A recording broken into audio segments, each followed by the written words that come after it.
खुशी E एज्युकेशनमध्ये तुम्हा सर्व विद्यार्थ्यांचं खूप खूप स्वागत। आपली मराठी भाषा ही एक संपन्न भाषा आहे। मराठी भाषेत अनेक वाक्प्रचार प्रचलित आहे। आज आपण या वाक्यप्रचारांचा वाक्यात उपयोग कसा करायचा हे समजून घेणार आहोत।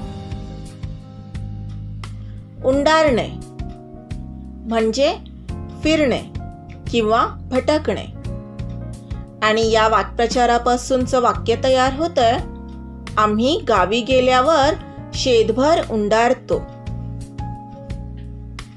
धुंडाळणे म्हणजे शोधणे।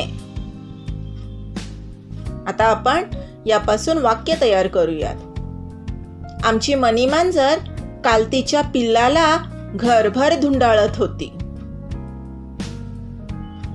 त्यानंतर भिंगरीच्या पायाने म्हणजे स्तब्ध न राहणे किंवा एका जागी न थांबणे। बागेत गेल्यावर लहान मुले भिंगरीच्या पायाने खेळतात।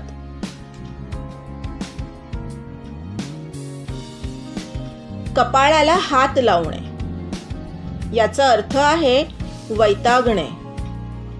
घरातला पसारा पाहून आईने कपाळाला हात लावला।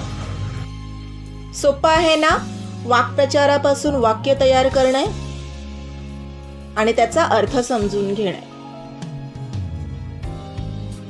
चेहरा उतरणे याचा अर्थ आहे वाईट वाटणे। खाऊ न मिळाल्याने साहिरचा चेहरा उतरला। त्यानंतर गाडग्यासारखे तोंड करणे म्हणजे तोंड फुगवणे किंवा राग येणे। मेहनतीने काढलेल्या चित्रावर भावाने रंग सांडवल्याने सुहानाने गाडग्यासारखे तोंड केले। आरंभ करणे म्हणजे सुरुवात करणे। पुजाराने नारळ फोडून आरतीला आरंभ केला। यानंतरचा आपला वाक्प्रचार आहे पाय लटपटणे म्हणजे भीती वाटणे। सापाला पाहून मिनलचे पाय लटपटू लागले। बट्ट्या बोळ होणे म्हणजे नुकसान होणे। श्रीधरच्या आळशीपणामुळे त्याच्या नवीन व्यवसायाचा बट्ट्या बोळ झाला। आणि आपला शेवटचा वाक्प्रचार आकाश ठेंगणे वाटणे याचा अर्थ आहे खूप आनंद होणे।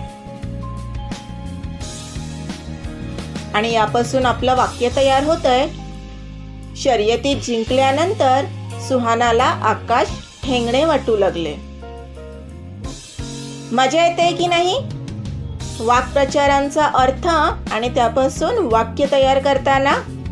आपल्या मराठी भाषेत अशा अनेक गमती जमती आहेत। हळूहळू आपल्याला त्या शिकायच्या आहेत। आता तुम्ही पण काही वाक्यप्रचार शोधून त्यापासून वाक्य बनवण्याचा प्रयत्न करा। आपण पुन्हा भेटू मराठीची नवीन संकल्पना घेऊन। तोपर्यंत बाय।